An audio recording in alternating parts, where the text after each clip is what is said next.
آخری پیغام، ایک سنسنی خیز کہانی۔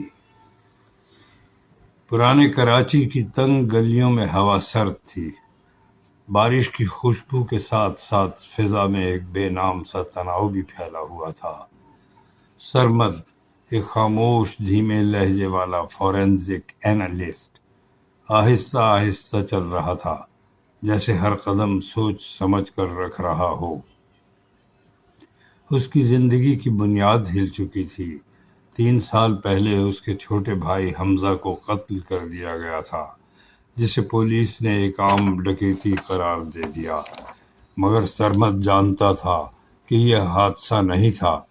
جانے سے چند گھنٹے پہلے حمزہ نے ایک وائس نوٹ چھوڑا تھا، وہ نوٹ جو سب نے نظر انداز کر دیا، جس کا آخری جملہ تھا، بھائی اگر میرے ساتھ کچھ ہو جائے تو یہ ڈکیتی نہیں ہوگی، یہ کوئی ایسا ہوگا جس پر میں نے بھروسہ کیا تھا۔ اور پھر خاموشی۔ 3 سال تک سرمد نے کچھ نہیں کہا، وہ صرف دیکھتا رہا، ثبوت جمع کرتا رہا، جیسے کوئی سایہ۔ بدلہ اس کے دل میں ایک دم پیدا نہیں ہوا تھا، وہ آہستہ آہستہ بڑھا تھا، ایک آندھی کی طرح جو برسوں بعد پوری شدت سے ابھرتی ہے۔ آج رات وہ آندھی چلنے والی تھی۔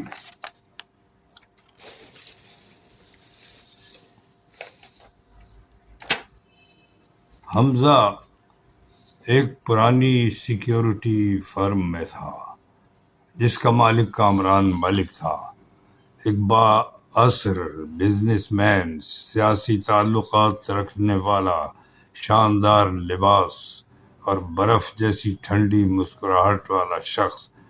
حمزہ کی فائلیں، اس کے ای میلز، اس کا CCTV ریکارڈ، سب غائب تھا، ضرورت سے زیادہ صاف۔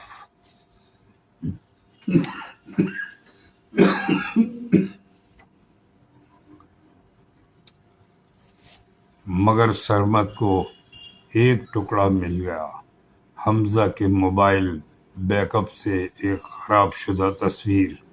مہینوں کی محنت کے بعد تصویر واضح ہوئی۔ حمزہ کامران سے ہاتھ ملا رہا تھا، درمیان میں فائل تھی اور پیچھے ایک سایہ کھڑا تھا۔ وہ سایہ تیسرا آدمی تھا، اور آج سرمد جانتا تھا کہ وہ کہاں ہوگا۔ پھر ان کی مٹ بھیڑ ہوئی۔ پرانا گودام باہر سے ویران لگتا تھا، مگر اندر رازوں سے بھرا ہوا تھا۔ سرمد خاموشی سے داخل ہوا۔ سامنے سیف کھڑا تھا، کامران کا دایاں ہاتھ اور تصویر کا سایہ۔ سیف نے طنزیہ مسکراہٹ سے کہا، آخر کار خاموش بھائی بھی پہنچ ہی گیا۔ میں بات کرنے نہیں آیا، سرمد نے جواب دیا، مگر سیف بولنا چاہتا تھا۔ ایسے لوگ ہمیشہ بولتے ہیں۔ اس نے سب کچھ بتایا، کس طرح حمزہ نے کمپنی کی اصل سرگرمیوں کا پتہ لگا لیا تھا، ڈیٹا چوری، بلیک میلنگ، سیاسی چالیں، کس طرح حمزہ نے ساتھ دینے سے انکار کیا۔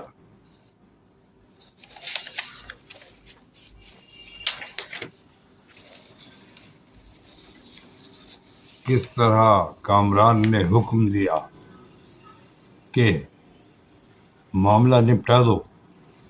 معاملہ؟ قتل کے لیے اتنا ہلکا لفظ؟ سیف نے گھمنڈی لہجے میں کہا، تم کامران کو ہاتھ نہیں لگا سکتے، وہ پورا سسٹم ہے۔ ہو سکتا ہے، سرمد نے آہستہ کہا، مگر ہر سسٹم میں وائرس بھی ڈالا جا سکتا ہے۔ اسی لمحے گودام کی لائٹس بجھ گئیں۔ سرمد نے پاور گریڈ ہیک کر لیا تھا۔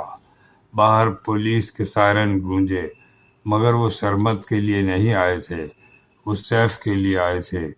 سرمد نے تمام ثبوت، آڈیو فائلز، بلکہ خود سیف کا اعترافی بیان، جو سرمد کے کالر پر لگے چھوٹے سے مائک میں ریکارڈ ہوا تھا، پولیس کو بھیج دیا۔ سیف نے حملہ کیا مگر پولیس پہلے ہی اندر گھس چکی تھی۔ بدلہ ہمیشہ خون سے نہیں لیا جاتا، کبھی کبھی صبر چاقو سے زیادہ تیز ہوتا ہے، لیکن کھیل ابھی ختم نہیں ہوا تھا۔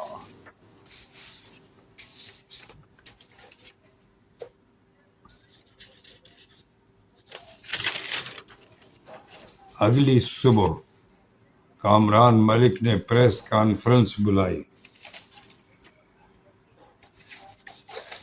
اس نے سیف سے لا تعلقی کا اعلان کیا، معصوم بننے کی کوشش کی۔ کیمرے چمک رہے تھے، صحافی شور مچا رہے تھے۔ اچانک اس کے پیچھے اسکرین روشن ہوئی، حمزہ کی آخری وائس ریکارڈنگ چلنے لگی۔ ہال میں سناٹا آ گیا۔ پھر سرمد کے بھیجے ہوئے خفیہ دستاویزات سامنے آئے، کامران کی پوری سازش کا ثبوت۔ پریس ہال افراتفری کا شکار ہو گیا۔ کامران کا چہرہ بے رنگ پڑ گیا جبکہ پولیس اس کے قریب آ رہی تھی۔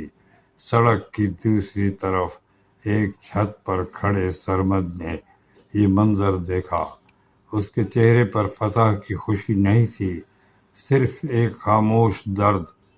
بدلہ کبھی میٹھا نہیں ہوتا، مگر انصاف نے آج پہلی بار آواز اٹھائی تھی۔ اس نے آسمان کی طرف دیکھ کر کہا، حمزہ، ہو گیا۔ اور 3 سال بعد ہوا پہلی بار گرم محسوس ہوئی۔ شکریہ۔